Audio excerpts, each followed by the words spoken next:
आज हम कक्षा 8 का विज्ञान का जो है 9वां चैप्टर का पढ़ने जा रहे हैं। तीसरा लेक्चर है भ्रूण का परिवर्धन। मतलब भ्रूण हत्या के बारे में सुना होगा। माँ के गर्भ में ही कैसे बच्चों को मार दिए जाते हैं उसके बाद तो ये गर्भ किस तरह से धारण होता है उसके बारे में आज हमको पढ़ना है। निषेचन के परिणाम स्वरूप युग्म नाज बनता है जो विकसित होकर के भ्रूण में परिवर्तित हो जाता है। मतलब छोटे कणों में होते हैं, फिर एक दिन क्या बालक के रूप में क्या परिवर्तित हो जाते हैं। युग्म लगातार विभाजित होकर कोशिकाओं के गोले में बदल जाते हैं, गोल हो जाते हैं। ठीक है, तत्पश्चात कोशिका की सामूहिक कृति होने लगती है। विभिन्न उत्को अंगों परिवर्तन में हो जाते हैं। मतलब अलग अलग बच्चों के अंग पेट में ही बनने लगते हैं। इससे विकसित होते हुए संरचना को भ्रूण कहा जाता है। भ्रूण गर्भ की दीवार में रोपित होकर विकसित होते हैं। गर्भ की माँ के पेट में ही बच्चे क्या रह करके बड़े होते रहते हैं। गर्भाशय के भ्रूण का निरंतर विकास होता रहता है। धीरे धीरे विभिन्न शारीरिक अंगों में हाथ पैर सिर आँख कान इत्यादि सब विकसित होता रहता है।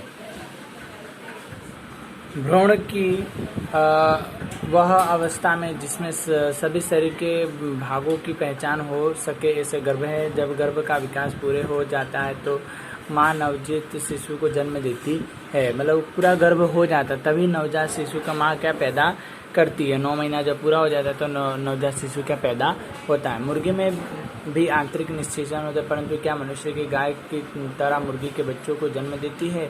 आप क्या जानते हैं कि किसी मुर्गी के बच्चों को जन्म नहीं देती, वह तो चूजे जैसे कि जन्म देती है। ये है निषेचन के फॉर्म के बाद युग्म राज्य लगातार विभाजित होते हैं। अंडा से अंड वाहिनियों में से होकर के बढ़ जाती है, जिसमें इसके लिए बढ़ने से साथ साथ उसकी सुरक्षा के परंतु चढ़ती रहती है।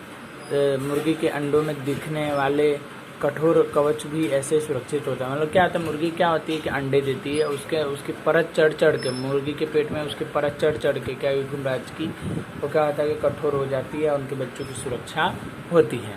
ठीक है, आगे देखिए कठोर कवच के पूर्ण रूप से बने जाने के बाद मुर्गी अब अंडे का निषेचन करती है। मुर्गी के अंडे को सूजा बनाने लगभग 3 सप्ताह का समय लगता है। अपने मुर्गी को उसमें के अंडों के बैठ के देखते होगा क्या आप जानते हैं कि अंडों के अंदर चूजों का क्या विकसित इस अवधि में ही होता है। चूजे के पूर्ण रूप से विकसित होने के बाद कवच में प्रस्फुटन के बाद चूजा बाहर आ जाता है। मतलब उसका चूजा जो होता है उसके बाहर कब आता है तो जब उसके मतलब 3 सप्ताह हो जाते हैं। ठीक है, 21 दिनों के बाद का चूजा क्या अंडों से बाहर आता है।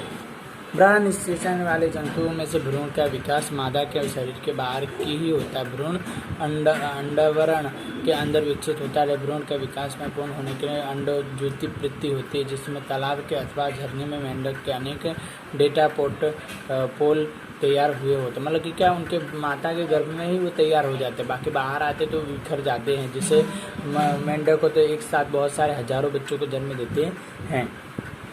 आगे देखें तो जरायुज और अंड प्रजक जंतु। हम जानते हैं कि कुछ जंतु के विकास शिशु को जन्म देते हैं, जबकि कुछ जंतु अंडे देते हैं जो कि बाद में शिशु में विकसित होते हैं। वह जंतु में जो शिशु के ही शिशु को जन्म देते हैं यमराज के लिए जंतु कहलाता है। मतलब कि क्या कुछ क्या अंडे देते हैं, कुछ क्या शिशु मतलब कि बच्चे को क्या जन्म देते हैं, जिसको जयराज के रूप में गिनते हैं। जो जंतु अंडे देते हैं उनको अंड प्रजक कहा जाता है, और जो बच्चों को जन्म तो जरा राज्य कहा जाता है। इन क्रियाकलापों में हम आपको बता सकते हैं कि अच्छी तरह की समझ सकेंगे कि अंडे युवराज कौन है, अंड प्रजक कौन है, उसके बारे में हम पढ़ सकते हैं। फिर आगे हम देखें तो कुछ जंतुओं के अंडों के अवलोकन करना सरल है, क्योंकि उनकी माँ के शरीर के बाहर के अंडे देती है। तो परंतु आप गाय कुत्ता बिल्ली के अंडे एकत्रित नहीं कर सकते क्योंकि यह वह अंडे नहीं देते हैं, जबकि माँ पूर्ण विकसित शिशु को ही जन्म देती है। युवराज विकसित के उदाहरण है। इसके लिए युवराज अंड पर जंतुओं के लिए अन्य उदाहरण है। मतलब क्या है कि इसके अंदर कि जो कुत्ता बिल्ली ये लोग क्या बच्चों को ही जन्म देती है, इनके अंडे नहीं होते। माँ भी क्या 9 महीने पूरे होने के बाद ही बच्चे को जन्म देती है। तो कुछ प्राणी क्या होते हैं अंडे देते हैं, तो कुछ प्राणी क्या बच्चों को जन्म दिया करते हैं। ठीक है, आज के लिए इतना ही, आगे हम कल पढ़ेंगे।